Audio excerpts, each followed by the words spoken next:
Hello everyone, good morning. Look at the sixth paragraph of your Flamingo book. The lesson name is The Lost Spring, The Story of Stolen Childhood. 5 paragraph already मैं आपको पढ़ा चुकी हूँ इससे पहले. अब remaining part आप देखिए. I remember story a man from Udupi once told me. मतलब नरेटर कहती है कि उडीपी में एक आदमी मुझे मिला था जिसने मुझे एक कहानी सुनाई थी. As a young boy he would go to school past an old temple. कि एक छोटे बच्चे के रूप में वो जब अतीत में एक पुराने टेम्पल के पास एक विद्यालय में जाता था. Where his father was a priest. और उस टेम्पल में उसके पिता एक प्रीस्ट थे. He would stop briefly at the temple and pray for a pair of shoes. वो वहाँ पर कुछ वक्त के लिए रुक जाता था और ईश्वर से एक जोड़ी जूते की डिमांड करता था. 30 years later I visited his town and the temple which was now drowned in air of dissolution. फिर नैरेटर कहती है कि 30 साल बाद मैं उसी कस्बे में गई और उसी मंदिर के पास जाकर ठहरी जो कि अब एक तरह से डिसोल्यूशन माने होता उजाड़ या काफ़ी उजड़ गया था. In the backyard where lived the new priest. और आंगन के पिछले हिस्से में एक नया साधु आ गया था. There were red and white plastic chairs. वहाँ पर रेड और वाइट प्लास्टिक चेयर्स थी. A young boy dressed in a grey uniform. वहाँ पर उसने देखा एक छोटा सा बच्चा भूरे रंग के यूनिफॉर्म में था. Wearing socks and shoes. जो कि अपने पैरों में जूते और मोजे पहने था. Arrive painting and through his school bag on a folding bed. वो हाँफता हुआ आया और अपना स्कूल बैग उसने एक मतलब जो फोल्डिंग बेड पर डाल दिया. Looking at the boy. उस लड़के की तरफ देखते हुए I remember the prayer another boy had made to the goddess when he had finally got a pair of shoes. कि मुझे उस बच्चे की मतलब प्रेयर याद आती है जो दूसरे बच्चे ने की थी कि मतलब गॉडेस उसको या देवी देवता उसे एक जोड़ी जूते दे दे. When he had finally got a pair of shoes. और एक जोड़ी जूते फाइनली मिल ही गए. यहाँ पे कहने का सेंस है कि प्रार्थना किसी और ने की थी और गॉडेस ने उसकी बात सुन करके दूसरे बच्चे के लिए शूज़ अवेलेबल करा दिए. Let me never loose them. The goddess had granted. अब मैं उसे कभी भी खोने नहीं दूंगा. देवी देवताओं ने उसे ये प्रदान किया है. आपका ये 6 पैराग्राफ ओवर हो गया है.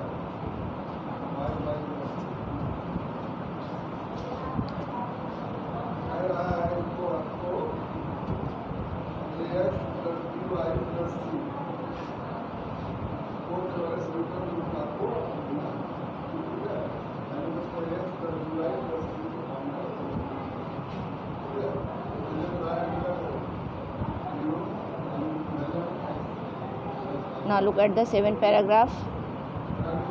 My acquaintance with the barefoot ragpickers leads me to the Seemapuri.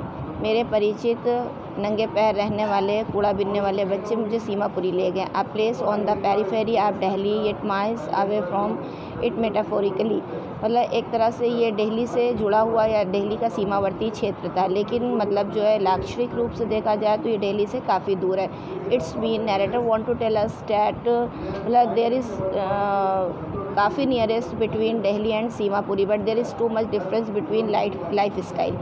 Delhi में रहने वालों की लाइफ स्टाइल कैसी थी? बहुत ही लग्जरीज लाइफ थी. बहुत ही पॉश एरिया में रहने वाले लोग थे.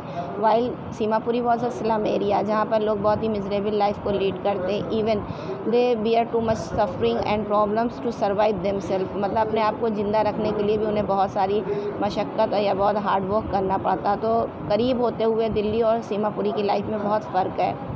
Those who lives here are acquainted who comes from Bangladesh back in 1871. Those who lives here, जो लोग यहाँ पे इस वक्त रह रहे थे, are squatters who came from Bangladesh. Squatters mean illegal तौर पे. मतलब जब दूसरी कंट्री से एक कंट्री का लोग दूसरी कंट्री पे बिना पासपोर्ट बिना वीज़ा के जब पहुंचता है तो वो क्या होता है? इलीगल वे होता. तो यहाँ पे यही बताया गया है कि बांग्लादेश से बहुत सारे लोग गैर कानूनी तरीके से 1971 में यहाँ पे आ गए थे. Saheb's family is among them. Saheb का परिवार भी उनमें से एक था. Seemapuri was then a wilderness. उस वक्त सीमापुरी बिल्कुल उजाड़ था.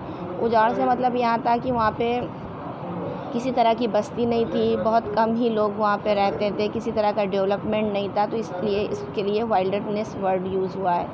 It still is but it is no longer empty, लेकिन आज भी वो बंजर है, वाइल्ड है लेकिन खाली नहीं है। मतलब लोगों की भीड़ भाड़ हो गई, लेकिन जो उसके अंदर मतलब डेवलपमेंट होना चाहिए था वो नहीं हुआ है।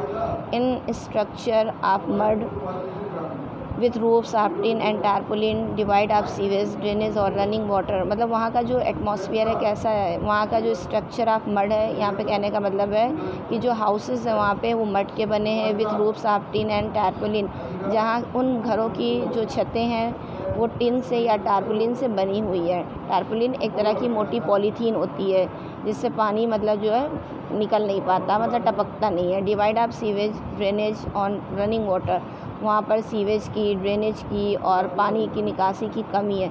लिव 10,000 रैक पिकर्स, ऐसी जगहों पे 10,000 रैक पिकर्स रहते हैं। They have lived here for more than 30 years without an identity, लगभग 30 सालों से वो यहाँ पर रह रहे हैं लेकिन उनकी अपनी कोई पहचान नहीं है। Without permits but with ration card that get their names on voter list and enable them to buy grains.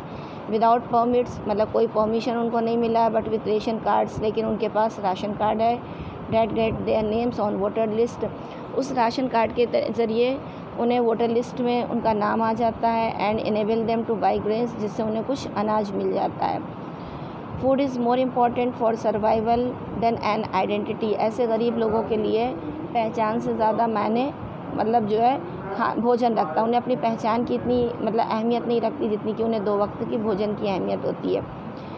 If at the end of the day we can feed our families and go to bed without an aching stomach, we would rather live here than in the fields that gave us grain. यहाँ पे ये कहना है उन लोगों का जो मतलब जो है रिफ्यूजीज़ हैं। If at the end of the day, दिन का अंत होते होते, we can feed our families, हम अपने परिवार को खिलाना चाहते हैं। And go to bed without an aching stomach, और बिस्तर पे जाते हुए जाना चाहते बिना पेट में दर्द सहे हुए, मतलब भूख वाली दर्द सहे बिना। We would rather live here than in the fields that gave us to no grain, हम उन खेतों की अपेक्षा मतलब वो खेत जो हमको अनाज नहीं दे सकते हैं, उन खेतों में रहने की अपेक्षा हम इस स्लम एरिया में रहना पसंद करेंगे, क्योंकि हमको एटलीस्ट 2 वक्त का भोजन तो देती है।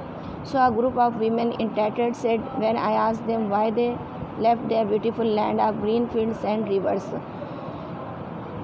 से a group of women in tattered saris, tattered माने फटी हुई साड़ी में महिलाओं का एक ग्रुप वहाँ पे मौजूद था। जब मैंने उनसे ये सवाल किया why they left their beautiful lands of green field and rivers, कि उन्होंने इतना अपना खूबसूरत मतलब जो मातृभूमि जो कि हरे भरे खेतों वाली थी, बहती कलकल बहती हुई नदियों वाली थी, उन सब चीज़ों को क्यों छोड़ दिया। Wherever they find food they pitch their tents that become transient homes, wherever they find food, जहाँ कहीं भी ऐसे लोगों को भोजन मिलता था, दे पिच देयर टेंट्स, वो अपने टेंट गाड़ लेते थे, डेट बिकम ट्रांसिट होम्स, और ये टेंट उनके ट्रांसिट होम्स थे। ट्रांसिट होम्स का मतलब ये है कि ऐसे मतलब जो है डेरे लगाना या टेंट बना करके रहना, जो जब चाहो उखाड़ लो और जहाँ पे प्रॉपर सिचुएशन मिले वहाँ पर फिर से लगा लो। तो रोड के किनारे रहने वाले ऐसे पुअर लोगों को यूजुअली हमने देखा है कि वो टेंट में ही रहते हैं, और जहाँ पे उनको प्रॉपर प्लेस मिलता है वो टेंट लगा कर रहने लगते हैं। तो कुछ ऐसी कंडीशन वो बांग्लादेश से आए हुए लोगों की थी।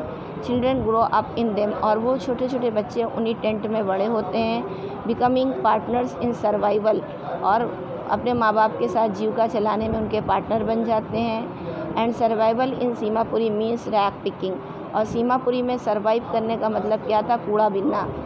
थ्रू द ईयर्स माने सालों से ये परंपरा चली आ रही थी। It has acquired the professions of fine art, अब तो एक तरह से देखा जाए कि ये शेमनेस का काम नहीं था कूड़ा बिनना, बल्कि एक तरह से ये फ़ाइन आर्ट का काम बन चुका था कि कौन कितने अच्छे तरीके से रैक पिकिंग करता है, या रैक में से कितने अच्छे अच्छे सामान कौन फाइंड आउट करता है। तो किसी टाइम पे ये एक तरह से मतलब जो एक रिच पर्सनस है या रिच सोसाइटी, हायर सोसाइटी के लिए तो ये एक तरह से देखा जाए तो शेमनेस वर्क है, but for that poor rag pickers that is the means of survival, लेकिन उन गरीब लोगों के लिए अपनी ज़िंदगी चलाने का एक साधन है। फिर आगे नैरेटर कहती है garbage to them is gold, मतलब कूड़ा करकट एक तरह से उन लोग के लिए सोना था। It is their daily bread, a roof over their heads, इसी गार्बेज के ज़रिए उन्हें रोज़ की रोज़ी रोटी मिलती थी, अपने छतों पे उन्हें अपने सरों पे छत मिलती थी। Even it is a leaking roof, यहाँ तक कि मतलब छत भले ही बहती हो या टपकती हो, लेकिन कम से कम उनके सर पर छत तो होती थी। But for a child it is a even more, लेकिन किसी बच्चे के लिए ये उससे भी कहीं ज़्यादा होता था।